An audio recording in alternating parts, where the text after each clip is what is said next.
you seek truth, the truth shall set you free. Fear not. And now the agenda with Crystal Risotti. Hi, and welcome to the Agenda with Crystal Risotti. I'm your host, Crystal. Happy to see you tuning in for the show. I want to bring up the last show that we started with, talk a little bit about that. It was the opening show, and I went through a list of all the different topics that I wanted to cover in this show. So if you missed that one, go back and watch it. This week, we're going to start with the United Nations and the communist goals. I want to do a deep dive into that because that kind of sets the precedent for the coming shows. Want to pique your interest on these types of topics because it's imperative that we are aware and educated on how these things are being done. So the United States was created as a sovereign country. The founders of the country left England, the tyrannical king. He was charging a lot for taxes. There was religious freedom issues, and they fled to this country. Everybody knows that at this point. But why were we created as a sovereign nation to begin with? We didn't want somebody else having a say-so over how we run this country. Our ancestors did not want that. They wanted to be able to run the country based on the values and the system that they wanted to have. Something that promoted individual responsibility and individual rights and individual freedom. Notice that the focus was on the individual. Also, they recognized that our rights came from God, not from the government.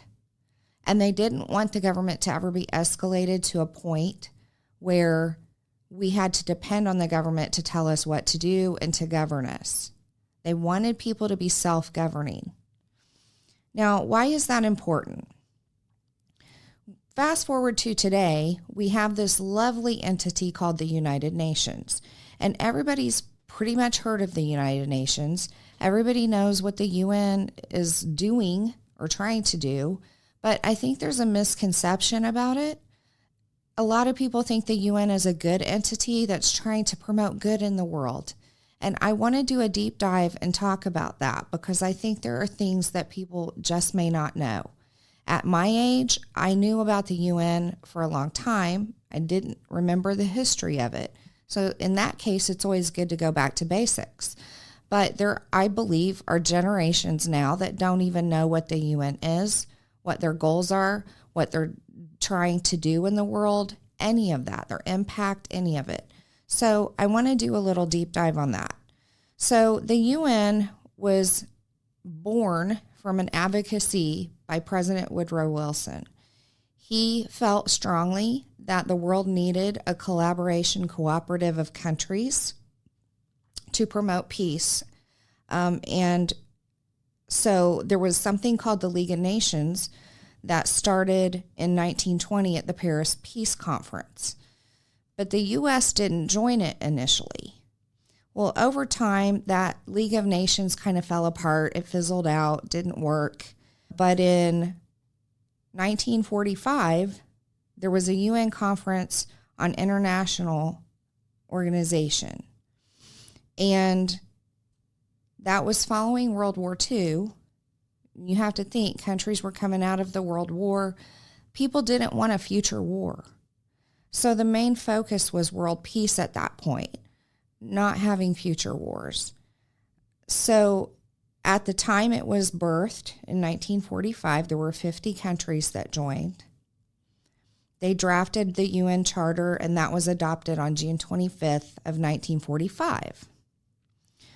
Their stated goals, according to a video on the United Nations website called What We Do, are maintaining international peace and security, protecting human rights, delivering humanitarian aid, promoting sustainable development, and upholding international law. Now, as we see with our current government, the organization, of course, grew and spread and grew tentacles into many other areas since the adoption of it. One thing I want to note that I've noticed is when people go into politics, at least in our country, They never take anything away.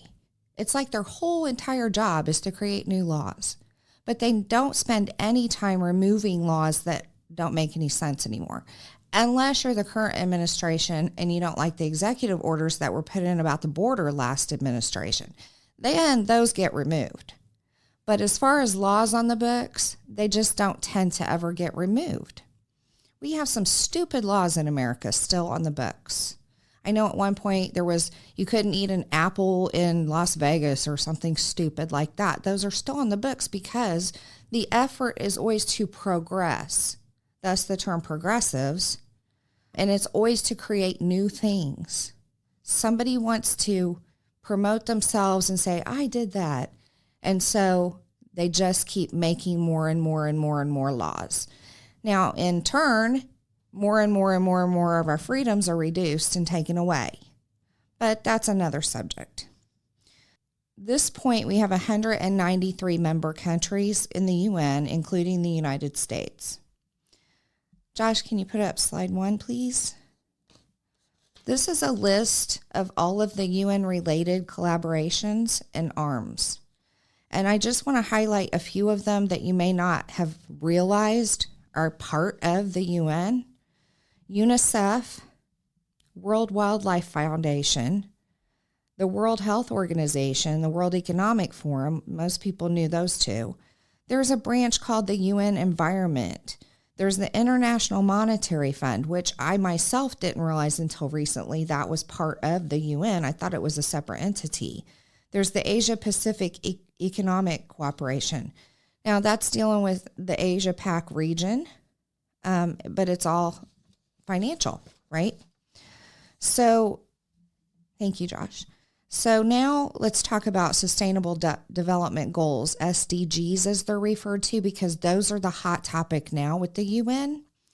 There was an Agenda 21 that was created well before 2021, but the goal was in 2021, these things will be accomplished. All right, so 2021 has passed, and now there's an Agenda 2030. So let's talk a little bit about what they are promoting through these agendas. Josh, can you play the video, please? 2012 is when leaders and citizens come together to put the world on a new path, a path to a sustainable future for our planet, to ensure that social inclusion, economic growth, and a clean and secure environment go hand in hand, to go beyond economic wealth as the only measure of progress. Sustainable development means meeting the needs of today and ensuring we can meet those of generations to come, lifting people out of poverty while protecting the planet's resources. It means equal opportunity, decent jobs, safe drinking water, sufficient food, quality healthcare, and education. Access to energy for all. Sustainable human development means a more secure world. This is the future we want.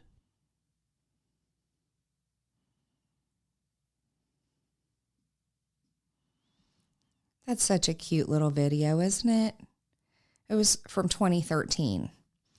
So, having said that, and watching this cute little video they put out, I want to talk to you logically and with reason about some of the things they said. They all sound like great things, so what could possibly go wrong? Let's look at some of the things they talked about they promote. Social inclusion. Now, I don't know about you, but what keeps coming to mind for me in the past few years since this has become such a hot topic and infused our society is anytime you include, you exclude someone else.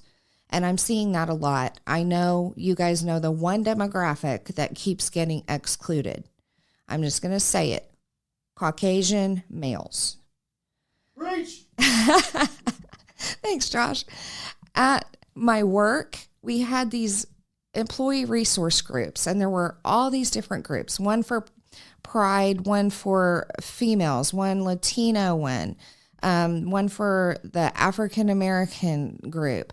The only one they didn't have a resource group for were Caucasian males. And it was funny because I ended up being in the Women's Empowerment Network thinking, oh, it's benign, not a big deal. And then last year, they started cross-pollinating all the groups. So they wanted all the group members to attend other ERG groups and become, quote, allies. So they opened the Women's Empowerment Network up and said, we want you to bring men now because they're our allies. That's the only place that I think a Caucasian male could go based on the topics of the other groups, unless they were not straight.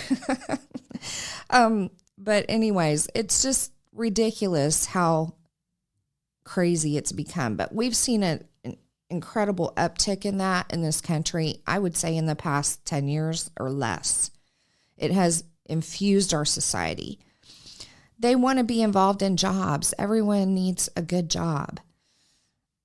All right, I won't even stop there. Education, they've infused themselves into the education system. Food supplies, everyone should have food supplies, plenty of food. Water, clean water, they're talking about. Healthcare. So I want to ask you a very poignant question. The World Health Organization is a global organization. How do you think they're going to make this happen worldwide? I'll give you a minute to think about that. The only way they can do that is if they're infused in each country and calling the shots behind the scenes. That's the only way. You can't ensure clean water globally unless you're pulling the strings behind every country that has water.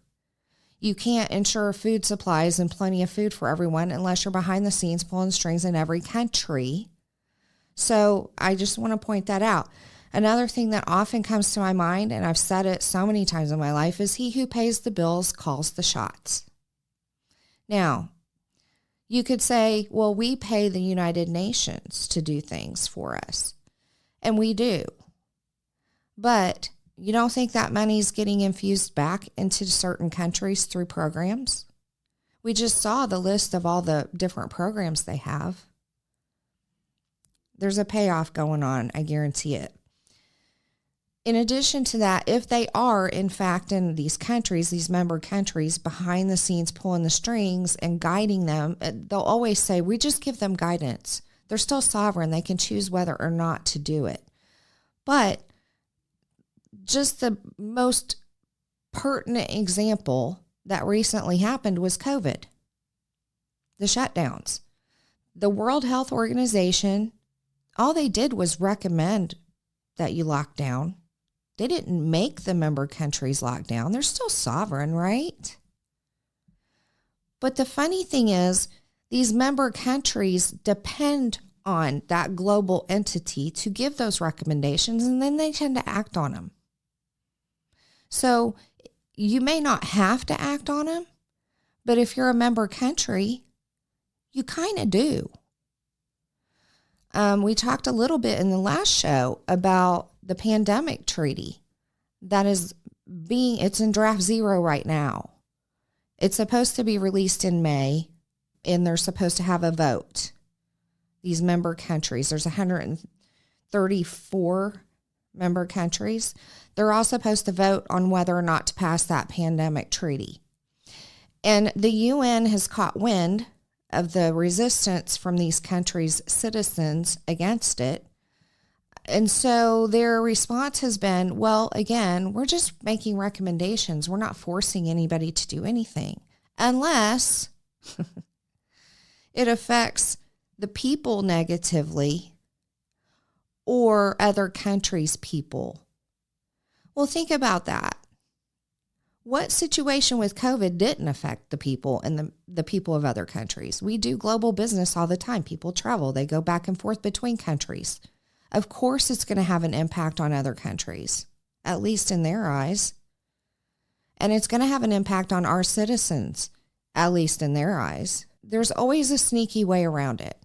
It's almost like saying, we're not going to take your guns. You just can't buy any ammunition anymore.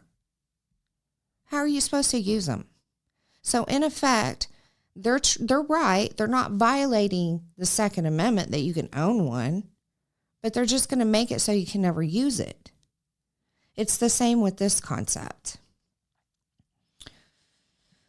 Now, we know pretty much from the evidence that the United Nations is socialist or communist. Take your pick, depending on who you talk to. Both of them deal with equality and distribution of income. Socialism and communism both deal with that. They target that. I'm going to give a quote. Socialism is seen as the bridge between capitalism and communism. The major difference between socialism and communism is the method of takeover. Socialism and progressivism believe that it can centralize all control of the individual, land, and industry by peaceful but gradual legislation. Whereas communism seeks a violent and final confrontation to eliminate all dissension to achieve its utopian goal of a stateless and classless society.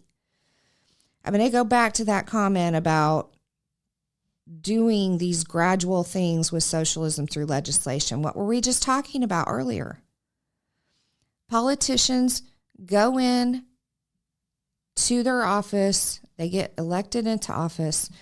They are not going to remove anything. They're just going to come up with new laws and legislation. That's mankind. That's just human nature. So we are dealing with socialism. We have been for a very long time. Part of that, and you may not agree, but to me, is the welfare system. Part of that is Social Security.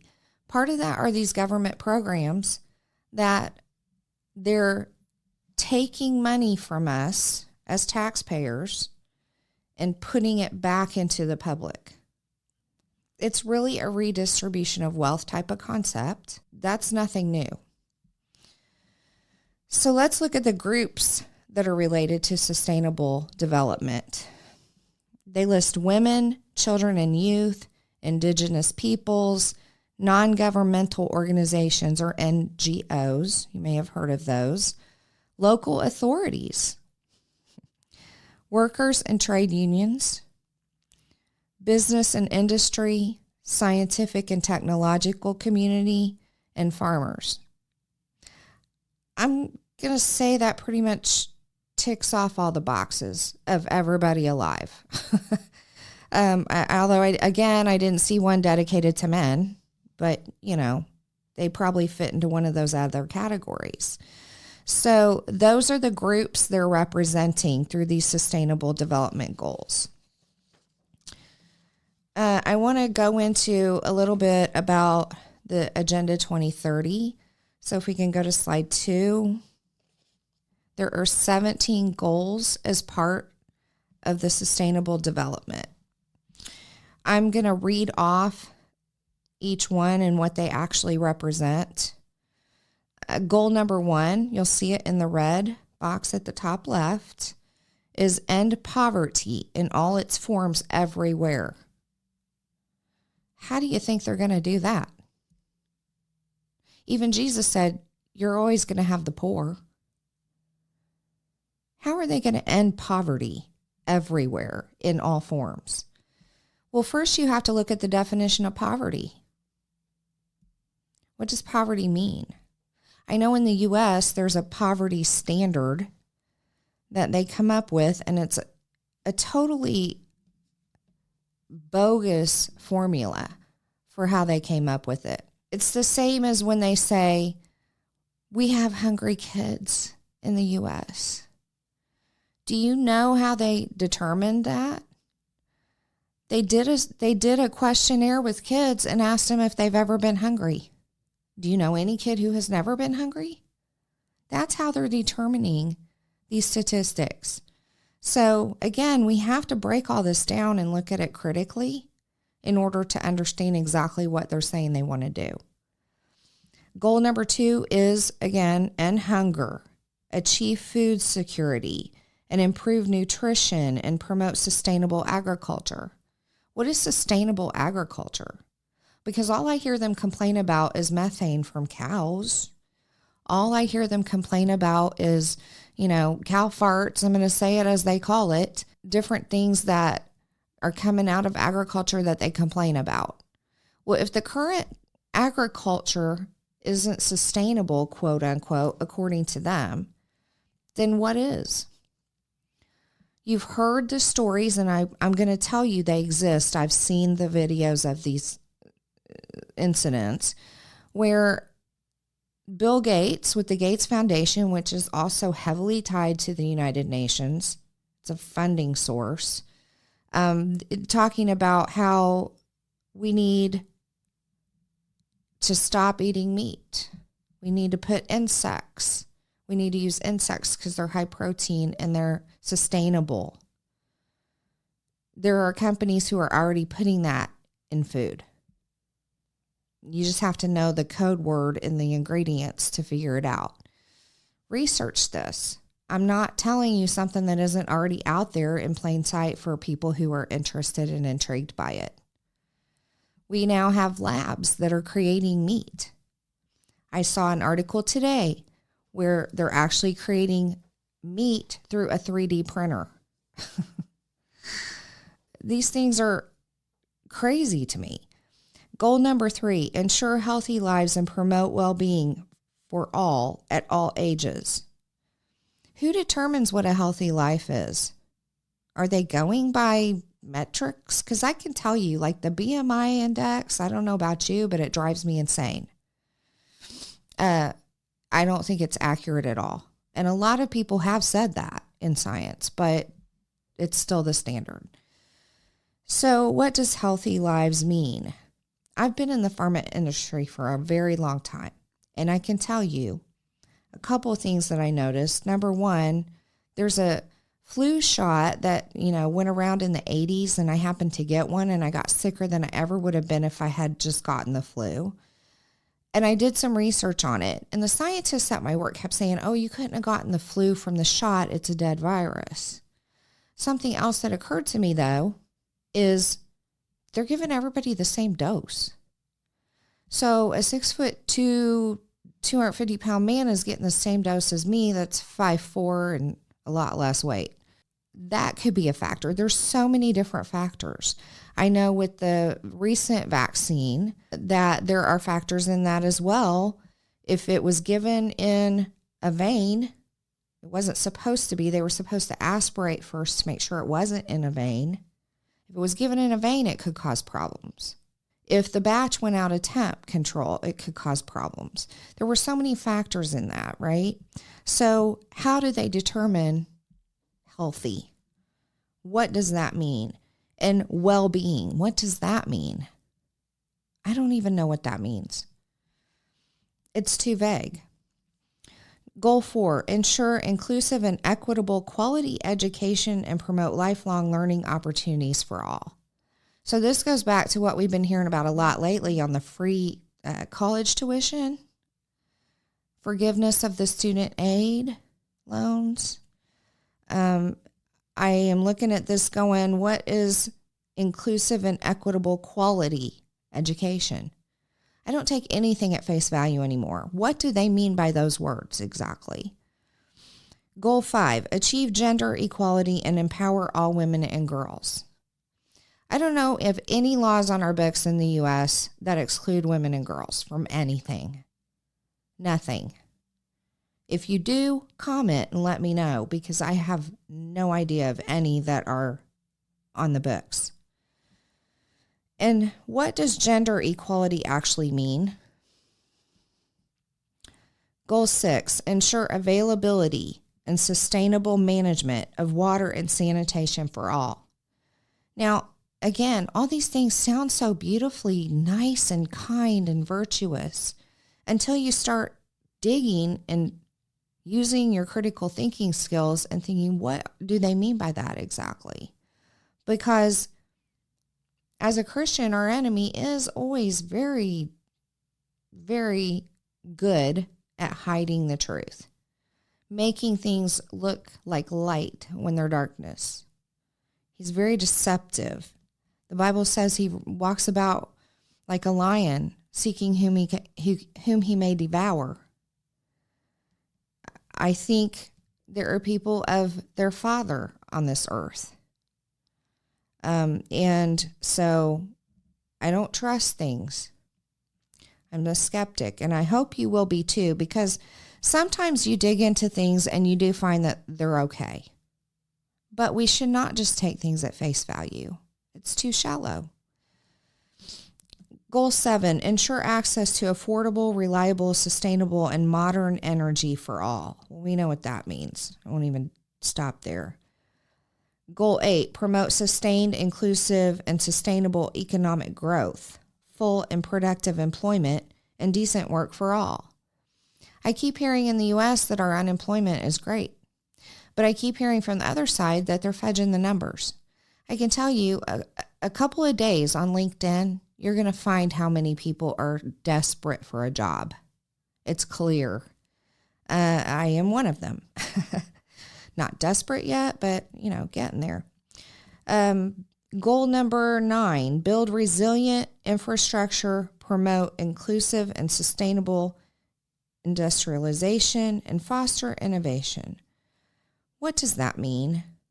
Again, what's sustainable industrialization? What is inclusive industrialization? No idea. Goal 10, reduce inequality within and among countries. Again, sounds great. But one of the things that's going on right now that's been in the news, the World Economic Forum, one of their goals is to basically do this through immigration. So you're wondering why we have the border problems we have? It's an initiative. There are sites set up all throughout the South America and Central America countries for people to go to. It's published. The Red Cross is part of that. Doctors Without Borders is part of that. They have stations set up where all these, I'm going to call them illegal immigrants, can go and stay overnight or get treatment or whatever. And they have maps for them to go to the next site and the next site and the next site. But you know where those stop? Our border. So one of the ways, again, that they're reducing inequality among countries is they're going to bring a lot of them into our country because our country has always been seen as powerful and the biggest superpower in the world, essentially. We're very prosperous as a country. We are not a third world country. So let's use that as an example. When they talk about financial equality and equity, think about that. You can't, if I have $5 and you have $3 and we need to make it equitable, what are they going to do? They're going to take $1 from me and give it to you, which makes me poorer. Do you get that? Now, if you think that 1% of the rich is what you're focused on and you think they're just going to take it from them, they're not. Because guess what? You're rich compared to the homeless guy down the street. So you're vulnerable too. Be aware. Goal 11, make cities and human settlements inclusive, safe, resilient, and sustainable. I'm just going to keep reading. Goal 12, ensure sustainable consumption and production patterns. Goal 13, take urgent action to combat climate change and its impacts. Goal 14, conserve and sustainably use the oceans, seas, and marine resources for sustainable development. Goal 15, protect, restore, and promote sustainable use of terrestrial ecosystems, sustainably manage forests, combat desertification, halt and reverse land degradation, and halt biodiversity loss. Goal 16, promote peaceful and inclusive societies for sustainable development, provide access to justice for all, and build effective, accountable, and inclusive institutions at all levels. Goal 17, strengthen the means of implementation and revitalize the global partnership for sustainable development. There's the 17 goals in a nutshell. I think you're going to see after we've talked through a few of these that the words they're using are so vague. You have to almost dive in and say specifically, what do you mean by this? Well, I can tell you, each goal has targets that are more granular than what we read. And at this point, there are 169 targets on answering the how they're going to do these things. So that brings me to, let's dive into the how they're going to achieve these and how are they going to enforce them.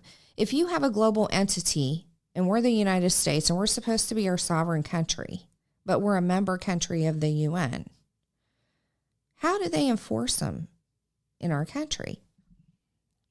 Through our politicians and our legislation,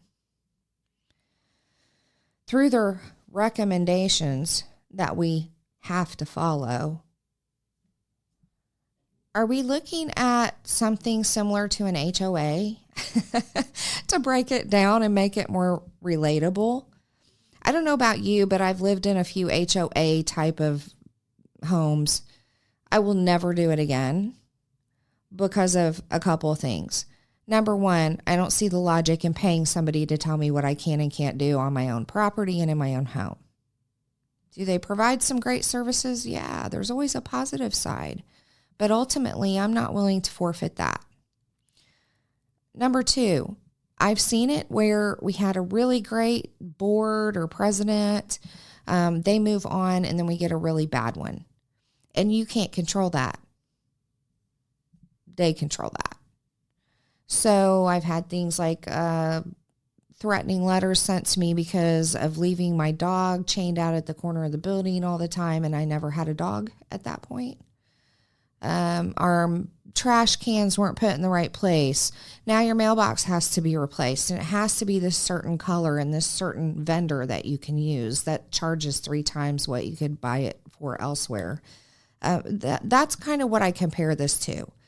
We're the United States. We have our sovereign country, but we've now started to allow the UN to tell us what to do, and we're actually paying them money to do it. So they're calling the shots. All right, let's talk about who are the stakeholders in the UN. That's slide 3.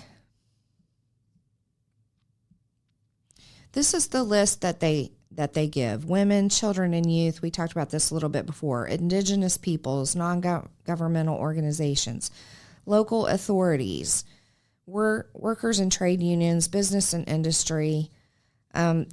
It's crazy to me that they have their hands in all these different situations and with these different groups, considering them stakeholders. So again, these are people that they're going to serve. These are the people that they think matter, and that they're promoting themselves as serving. All right. I want to talk a little bit about public-private partnerships. If we could go to slide 4.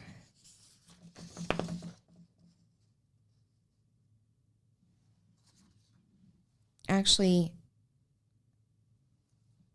go back to slide 3 for a minute, if you would.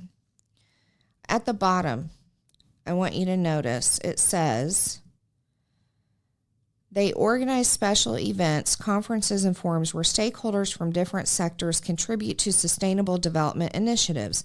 Additionally, the UN DESA Office of Intergovernmental Support and Coordination for Sustainable Development supports the participation of major groups and other stakeholders in governmental processes.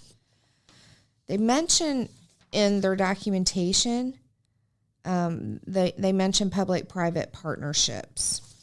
So I'm going to talk about that a little bit. Slide 4 again. Let's go through this. Public-private partnerships create risks from the general public's and taxpayers' point of view. Private operators' partnership with the government may insulate them from accountability to the users of the public service for cutting too many corners. In other words, it's kind of like, You've outsourced to a contractor, they've outsourced to another contractor, now something goes wrong and you can't get either one of them to own it because they blame each other. Providing substandard service or even violating people's civil or constitutional rights. At the same time, the private partner may enjoy a position to raise tolls, rates, and fees for captive consumers who may be compelled by law or geographic natural monopoly to pay for their services. So we've seen this a little bit ourselves in this country. We've got this big push, not just globally, but in America, for public-private partnerships. PPPs is what they're called. You'll hear that term a lot. Our government is pushing to partner with private companies. Case in point, Facebook, YouTube, they tried X, which was Twitter, but I don't think that's going to work out. But they're trying to really push for these public-private partnerships because the government, if they were in charge of things, are regulated. They can't do certain things. But those same regulations are not applied to private companies. Private companies don't have to adhere to those regulations. By doing a PPP and partnering together, the government is able to go around those regulations through the private company. And the private company has the backing of the government, so they often get money from us, taxpayers, to do whatever those officials want them to do. It's a beautiful setup. It's really genius. It's a way to get around the regulations. Let's go to slide 5. Lastly, as with any situation where ownership and decision rights are separated, public-private partnerships can create complex principal-agent problems. This may facilitate corrupt dealings, payoffs to political cronies, and general rent-seeking activity by attenuating the link between the private parties who make important decisions over a project from which they stand to benefit, and accountability to the taxpayers who foot at least part of the bill and who may be left holding the bag in terms of ultimate liability for the project's outcome. Key points: corruption, payoffs, political cronies. These are things that are potential risks with PPPs. You'll find links to the references for all of this below, so be sure to check them out. Don't trust me. Do your own research. Read. Preach. So why is the United States allegiance to the United Nations ultimately a problem? Why are we seeing so many drastic cultural changes happening so fast? I don't know about you. It depends on your age. If you're a millennial, you may have seen some of these. I'm in Gen X. I've seen a lot of things change in the past 10 years, maybe 20 years. So let's talk about that.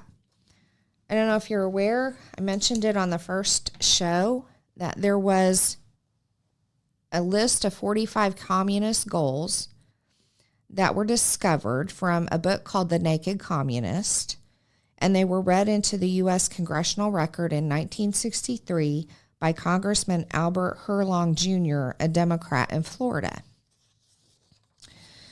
Let's go through some of these communist goals because I think this is going to answer a lot of questions for you about why our culture is experiencing the shift that we are right now and why it's so extreme and so fast.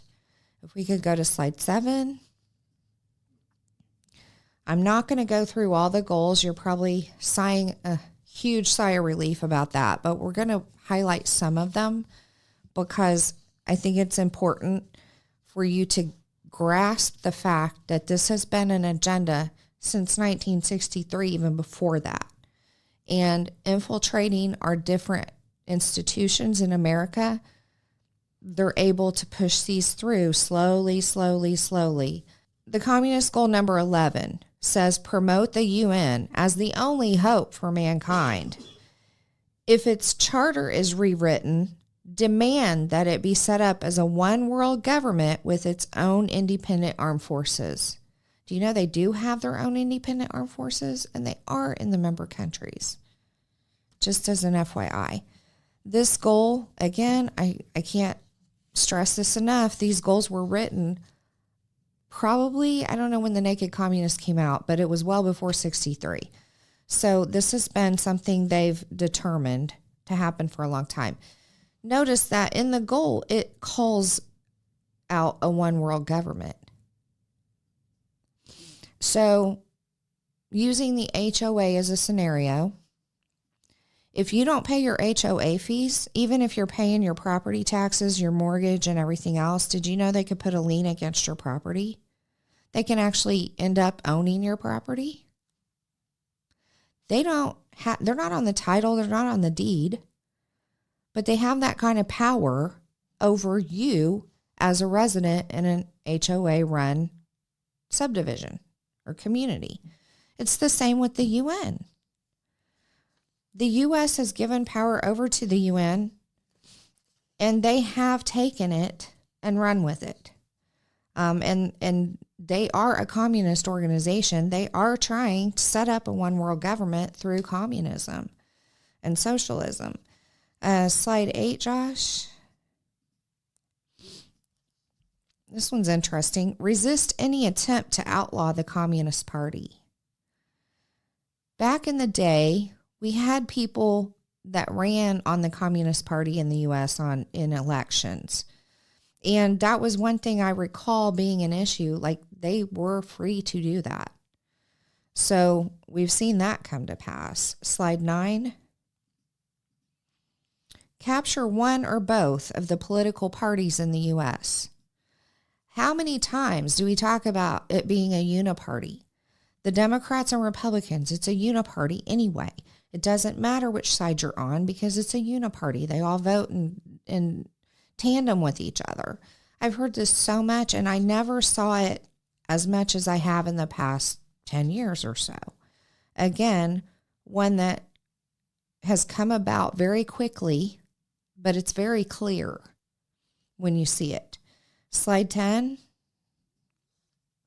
Use technical decisions of the courts to weaken basic American institutions by claiming their activities violate civil rights. We're in this whole race battle again. I'm not the only one. I've seen other YouTubers talk about this. I grew up, I was a teenager in the 80s.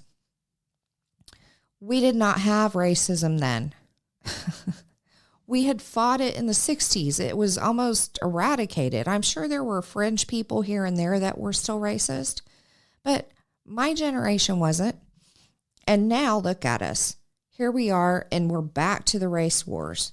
It doesn't make any sense to me on how we got here, but it is an attempt to divide. Remember, united we stand, divided we fall. Let's go to slide 11. I bulked these together because there's quite a few of them that are recently enacted. Number 17, get control of the schools. Use them as transmission belts for socialism and current communist propaganda. Soften the curriculum. Get control of teachers' associations and put the party line in textbooks. As a conservative, as a Christian, I can tell you, I was involved in a parent group, and so I was following all of this, and I have a library at home of the vile books that have been found in public schools here in Indiana, where I live. I won't put them on social media. You can't read them on the State House floor because the adults don't want to hear it. It's too bad, but they give it to kids. We have the push for, I call it DIE, but technically it's called DEI, Diversity, Inclusion, and Equity, and SEL, Social Emotional Learning in the school systems. And those are fully in line with what they teach in colleges called CRT. They'll tell you CRT isn't being taught in schools. Well, it actually is through the SEL programs that are federal Department of Education. Remember, the Department of Education was always unique to each state until the Obama administration when they federalized it. So now all of our Department of Education is under one umbrella. they dictate that schools have to teach these things. And I infiltrated a all of Indiana, state of Indiana event where teachers and administrators and all school employees attended. I was probably the only one there out of a couple thousand people that didn't actually work in a school. I have hidden camera video that I took where they were speaking about SEL and DEI in 2 different breakout sessions. I'm a big proponent of parent rights, and I was able to get them on camera talking about how they get around that with SEL. The other thing is, social emotional learning sounds like such a good thing. I mean, one of the tenets is respect for others. Who wouldn't want their kid taught that, right? The problem comes in, as a Christian at least, when respect for others turns into you have to call Johnny by this pronoun or this name, because if you don't, it's disrespectful. Now, you might think that's benign, and that's okay. You have your opinion. I personally don't think it's benign because I have a significant story that's taking that times 10. And to me, it's all about living in a fantasy. Do we want our kids living in a fantasy world or confused? Who does the Bible say is the author of confusion? Not God. It strictly says God's not the author of confusion. So we know who is. Do we want our kids living in that, affected by that, impacted by that, and influenced by that? I personally don't agree with it. Number 18, gain control of student newspapers. I think I need to talk about that. Number 19, use student riots to foment public protests against programs or organizations that are under communist attack. I'm just going to dwell on the riots and protests part because we're seeing that pop up at universities all over the country now. We have for a long time. Number 20, infiltrate the press. Get control of book review assignments, editorial writing, and policy-making decisions. We're seeing that happen with mainstream media in particular, but also these kids' books that are vile that I spoke about, that I have a library of, are award-winning books. They have fantastic reviews from very highly educated people. So I believe it's due to this. Number 21, gain control of key positions in radio, TV, and motion pictures. Seen that, can check that off the list. Number 22, continue discrediting American culture by degrading all form of artistic expression. An American communist cell was told to eliminate all good sculpture from parks and buildings. Heard that recently? Substituting shapeless, awkward, and meaningless forms.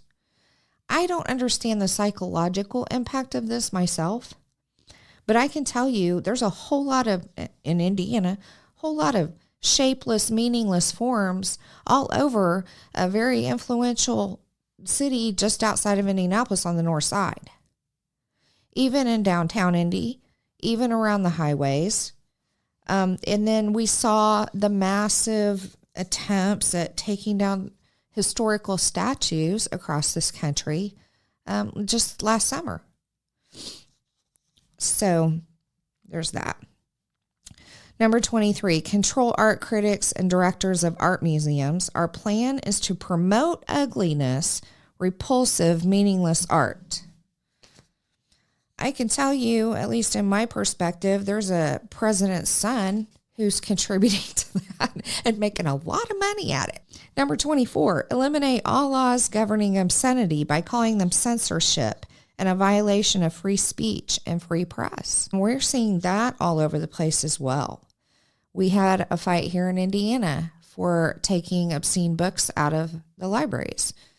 The left called it book banning, and I laughed because no one was banning books. You could still get them on Amazon. You can get them for your own kid. We just didn't want them in school libraries available to kids. And again, these are books that you can't even read on the State House floor. These are books I can't post the pictures of on social media. And their excuse is, but the law actually says if there's literary content in the book, that it could be considered okay. So they kept pushing that there's literary content in there. There's literary value in the books. Even though one book in particular called Crank, the whole book is for high schoolers, middle schoolers. It's a one-person account of doing crack cocaine with her father, a girl doing it with her father. There are rape descriptions in it. There are graphic descriptions of sex acts in it. There's drug use in it. There's alcohol use in it. There's drunkenness in it. I mean, what happened to the days when we thought we wanted pure things for our kids? We wanted to protect their innocence. Now it seems like the push is just to degrade them and take away their innocence. I didn't know where it was coming from, but look, it's right there in black and white. And the funny thing is, Indiana has a law on the books about obscenity, and it describes, there's a definition of obscenity in it. These books violate that definition.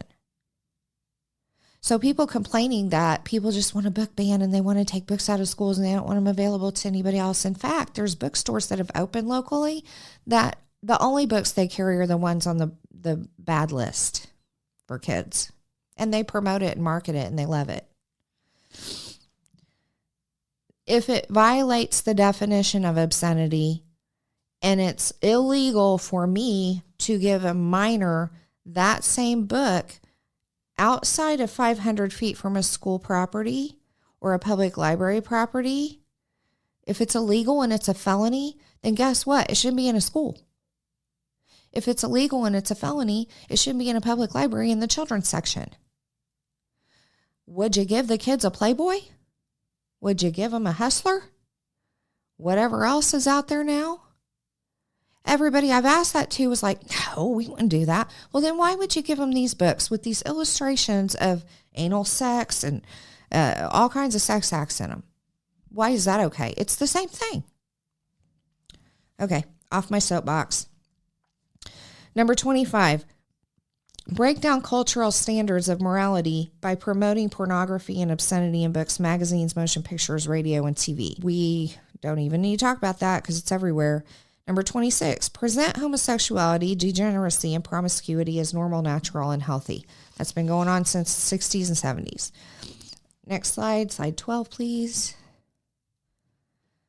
Number 27, infiltrate the churches and replace revealed religion with social religion. Are we seeing that? I think so. Discredit the Bible and emphasize the need for intellectual maturity, which does not need a religious crutch. I have friends who will not step a foot in church. They profess to be Christians. They will not step a foot in church. Again, they don't need to go to church in their mind. And that's okay. I'm not judging. I'm just saying this is falling in line with what this is describing. We have churches like, I forget his name, Robert Schuller. He's all about love, and Jesus was just love. But he doesn't talk about Jesus throwing the tables over in the temple. He doesn't talk about when Jesus was righteously angry. The Bible talks about a righteous anger. It's all about social. We have drag queens now that are pastors of churches in literal church buildings that are giving sermons and bragging about the LGBTQ agenda. They're not giving sermons on the Bible. They're giving sermons about love for LGBTQ people. That's it. That's social. Number 28, eliminate prayer or any phase of religious expression in the schools on the grounds that it violates the principle of separation of church and state. Separation of church and state doesn't mean what people claim it means. You have to think back to the history books. I know we've had revisionist history and you young people are not being told the true historical backing. But one of the main reasons that the Pilgrims came here from England was because of religious tyranny. They have a Church of England. They have a state church. And if you didn't worship at the state church, you weren't allowed to worship anywhere else in any other kind of way. You had to be part of that religion or none at all. They fled that because they didn't believe that way. All right? That was one of the reasons they came here, for religious freedom. So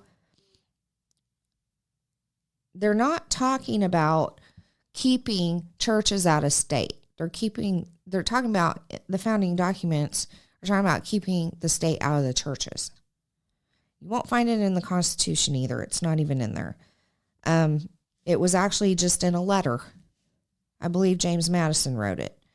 But they're talking about eliminating prayer, any phase of religious expression in the schools.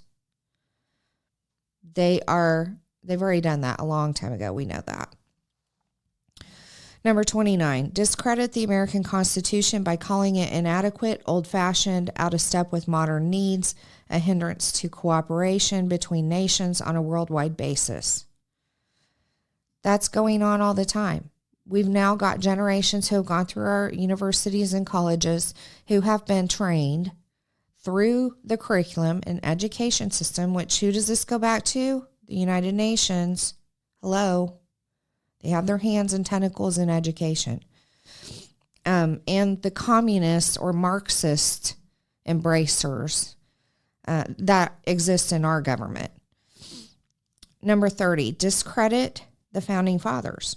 Same thing. Present them as selfish aristocrats who had no concern for the common man. I've heard that more in the past year than I ever heard it in my life. So that's something that people are claiming. Number 31, belittle all forms of American culture and discourage the teaching of American history on the ground that it was only a minor part of the bigger picture. Give more emphasis to Russian history since the communists took over. Now that second part, haven't seen, could be happening, I don't know.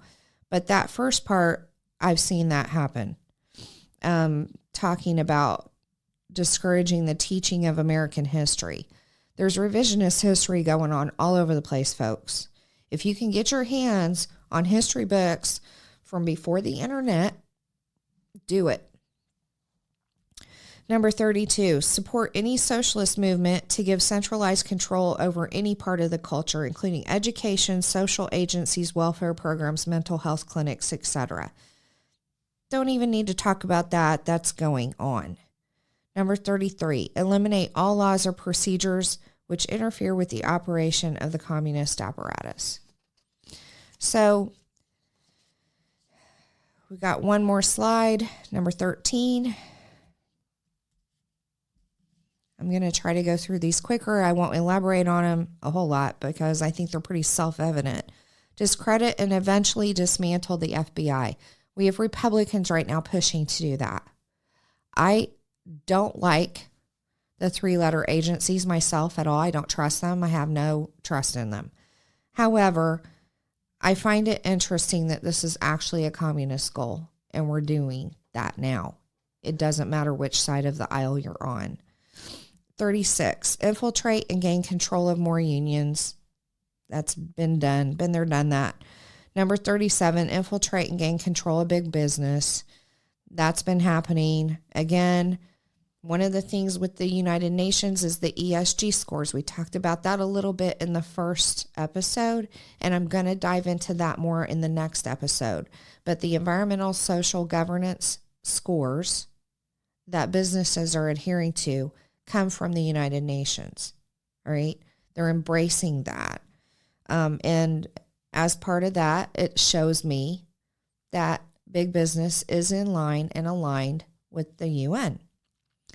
Number 38, transfer some of the powers of arrest from police to social agencies. Now, I couldn't figure out, a couple years ago, why there was such a push for, we need less police, defund the police, and we need social workers instead to go on the calls. That didn't make any sense to me. It seemed like it came out of nowhere. I was trying to figure out what they were talking about and why, because my father was on the sheriff's department. So I grew up with that mentality, and trying to connect dots between social agencies and the police department didn't make a lot of sense to me. First of all, why would you put your social workers, people that aren't trained like the police, in armed situations? Why would you put them in harm and shove them out to the forefront? It doesn't make any sense. Second of all, the defund the police thing didn't make any sense to me, because what's the first thing people do when they're in a dilemma? Caught in a robbery or being assaulted. They dial 911 to get police out. It's ignorant and naive to me. That's just me. Okay. 39, dominate the psychiatric profession and use mental health laws as a means of gaining coercive control over those who oppose communist goals. Now, I want to stop on that for a minute, because going back to the UN sustainability goals, they're talking about gender equity all over the place, right? So when they talk about mental health laws, know that that's part of it. Now, I'm going to be very clear here. Do I agree with the LGBTQ, gender ideology, all that stuff? I do not agree with that.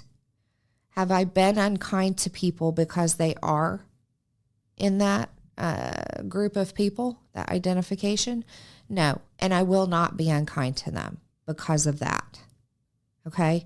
So I want to be very, very clear about that. I don't believe that's how Jesus would treat them, and I can't treat them that way. They're humans just like me, and God loves them just as much as he does me. I may not understand what they've been through. A lot of times these people have had trauma, and that's the reason why they are. I want to dive deeper on a personal level with people. That doesn't mean that I support it on a general level, and I won't support it. I think it's anti-God. And as far as people having the impulses and saying, well, that's who I am, that's how I was made. Listen, I'm not going to lie, I'm a redhead. My natural self had a temper really bad when I was young.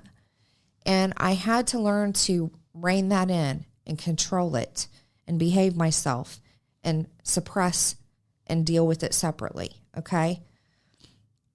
My natural instinct, if I hear a man mistreating a woman in particular because of abusive relationships I've had, my natural instinct is to come out swinging. I have to suppress that and try to tone things down with people. My husband has road rage. I'm not going to lie. He gets so aggravated on the roads. And what he wants to do is not what he does. We have to exercise self-control. One of the key signs of maturity is self-control. That's not a biblical concept. It's a reality concept. We all have impulses to do things we shouldn't do. Some of us are able to control that, have some self-control, and sometimes not in all situations. Others of us feel that impulse and act on it instinctively. We don't think about it. To me, that's just a difference in maturity. So having said that, going back to using mental health laws, I kind of went off the trails on that one. But they are using mental health laws to influence our society. They're using them to influence our kids. The CDC has something called WISC. It's Whole Community, Whole School, Whole Child Initiative. And the intention is straight from the UN. The CDC is in America. The UN is not. The intention is to bring on site at schools every possible service, mental health or physical health, that a child would need, so that parents won't have, number one, to leave their job to go take a kid to an appointment, and that's why parents love it. But there's a second piece to it. Kids can then be referred to these services without parental knowledge or consent. In that case, who is the authority of the kid? not the parent. If the school is able to do that and not inform the parent isn't involved. And yet the parent holds the accountability and responsibility for the kid in the rule of law. It's not right. Moving on to number 40, discredit the family as an institution, encourage promiscuity and easy divorce. We've been seeing that for a long time as well. Number 41, emphasize the need to raise children away from the negative influence of parents. Attribute prejudices, mental blocks, and retarding of children to suppressive influence of parents. We're seeing all over the country kids being taken from parents by DCS because they won't affirm their pronouns or their chosen new name. We're seeing that happen all over the place. We are seeing influences. You can find stuff on Reddit even. I found things on Reddit where teachers are talking about how they can't disclose things to parents because they're afraid for the child's safety. It's all over there. There's a Reddit subthread called Teachers or Ask a Teacher. You go through those threads and you'll see that. They're purposefully withholding information from parents, which in turn shows the child that their parents don't matter. They don't have to obey their parents or do anything with their parents. There's always this push. There's a channel called amaze.org on YouTube. If you go watch the videos, there's some about a trusted adult. I've heard that in the educational field a lot. Teachers want to now have relationships with the kids. They think that's important. And I understand on the outside it looks so good because, yes, I would love my kid to love their teachers, right? But if their teachers are cussing, if their teachers are playing along with games that they have in class that are using foul words, things like that, I don't think my kid needs to have a relationship with their teacher. Their teacher should be teaching them math, reading, and social studies and things like that they have to use in their life and not focusing on being their friend. Okay, so that's pulling kids away from their parents, calling themselves a trusted adult so kids don't have to tell their parents anything. They can go to a trusted adult. That's the new nomenclature in the educational front. Number 42, create the impression that violence and insurrection are legitimate aspects of the American tradition, that students and special interest groups should rise up and make a united force to solve economic, political, or social problems.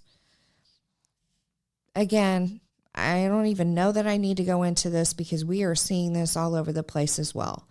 It's interesting to me that they say create the impression that insurrection is a legitimate aspect of the American tradition, though, because all we've heard about is insurrection, inciting an insurrection from 45, President 45. The funny thing to me is that as the conservatives said yesterday on a press conference, no one has been charged with insurrection and no one's been convicted of insurrection, including 45. But yet we have Democrats throwing that term out all the time and even some Republicans. So that's a little different from this 42. But as far as violence, special interest groups should rise up and make a united force. We're seeing that a lot. So thank you for bearing with me through all of those. There's a lot to go through, but I think it's clear that there's been an agenda in place for such a long time. We're just late to the party. And none of it's being taught. Very little of it, if any, is being discussed. There's nothing in the mainstream media about it for sure. And we're seeing the fruit of 3 decades worth of seeds being planted. This is not a conspiracy theory. It's a conspiracy fact. There is a conspiracy. It's not a theory. You just have to look at their own documentation to see it. It's in black and white. I want to end with John 10:10, some verses that came to mind. I mentioned this on the last podcast. I think this is going to become a theme verse for me. My pastor, it's his favorite verse, and it seems to apply everywhere. So John 10:10 says, the thief, meaning Satan, comes not but for to steal, to kill, and to destroy. I, meaning Christ, am come that they might have life, and then that they might have it more abundantly.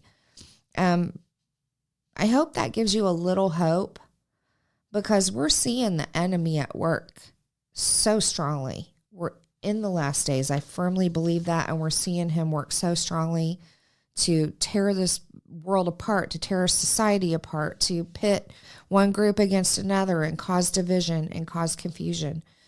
But Christ said, I came to give them life and give it more abundantly. Ephesians 6:12 and 13, we wrestle not against flesh and blood, but against principalities, against powers, against the rulers of the darkness of this world, against spiritual wickedness in high places. That verse stood out to me because we're talking about spiritual wickedness in high places. When you're talking about the United Nations, you're talking about the American government and other governments around the world. That is in high places. And they sound so virtuous, and these things sound so wonderful until you start looking at the how. It's kind of like the Code of Federal Regulations in America. They tell you what you have to do. They don't tell you how to do it. So you get flexibility around that in how you implement. It's the same with this. They're telling you they want to do these things, which are incredibly vague to begin with. But then you have to dive deep into the how to figure out what could go wrong. The second part of that, though, says, wherefore take unto you the whole armor of God, that you may be able to withstand in the evil day, and having done all, to stand. I love that part of the verse, having done all. What are you doing? My pastor used to say in Virginia, I mentioned this on the first show, God didn't save us to sit, soak, and sour. So what are you doing? I want to encourage you to study. That's one thing you can do. Study. 2 Timothy 2:15 says, study to show thyself approved unto God, a workman that needeth not to be ashamed, rightly dividing the word of truth. And that's what we're trying to do in this show. Kind of rightly divide the word of truth. We're going to talk about some political things, obviously. We're going to talk about some educational things eventually. We're going to talk about a lot of different topics on this show. But the goal is to rightly divide it. And you can't rightly divide it without discernment from God, without applying it to scriptures to test it, and without discernment to read between the lines. So a critical thinking mind. You can't fix something until you acknowledge it exists. So that's the purpose of the show. Another thing you can do is share. Hebrews 6:10 says, for God is not unrighteous to forget your work and labor of love, which you have showed toward his name, in that you have ministered to the saints and do minister. We are all called to be ministers in some form. We have to spread the messages to educate others, and that is to educate them about what's happening now, and also to save our country for our kids and grandkids. I don't believe we're called to just have faith in God and just leave it at that. I've battled with this. If Noah said, oh, I'm just going to have faith in God, I'm just going to trust him when the rains come, he'll take care of me, and had not built the ark, what would have happened? If David had said, I don't need to go fight Goliath, God will take care of us, I trust him, what would have happened? If Joseph hadn't saved up grain for 7 years when God told him to, because a famine was coming, and just said, oh, God will take care of it, he'll take care of us, what would have happened? None of them, and there's more stories that I can pull out of the Bible as well, none of those people sat, soaked, and soured. They didn't just say, oh, God's got this, he's in control, he'll take care of us. They did something. The apostles did not sit, soak, and sour. The apostles were out spreading the gospel. Now, this isn't a gospel message that I'm trying to share and spread, but I believe it's part of discipleship that I'm trying to spread and share this information. All right. So what are you going to do with that? And again, what can we do as Christians? Engage, study, start a local group, pray for the leadership, get to know your local politicians. I know that's painful. It can be really painful, but get to know them. Run for office. We still have a small chance to turn things around, although the window's closing as we speak. Without God, we can't win. We know that. We need numbers. We have them. To me, I think we've been the silent majority, and it's time to be silent no more. I believe we have the numbers, but we can't activate the numbers unless people are willing to activate. We can't put those to use. You have to speak up. You have to be bold. You have to spread the messages. And personally, I used to follow national politics, but I didn't really follow local politics or state politics very much. One thing I can give you as a word of advice is that you need to look into that, because the only defense against the federal government is the state government and local government. It starts at the local. So there's a lot of power there. We need to utilize it. I thank you for watching the show. I just want to mention, if you like the content and you want to know more, be sure to subscribe, click the notification bell, and share. And also drop a comment. It helps the algorithms. It helps promote the show. If you think it was a good show, just make sure you're sharing it. And I'd like to say a special thank you to Revolver Broadcasting for producing the show. I have Josh here as the producer. He's amazing. And I want to encourage you all to check out revolverbroadcasting.com for more shows and content. And with that, signing off. Have a great night. Thank you.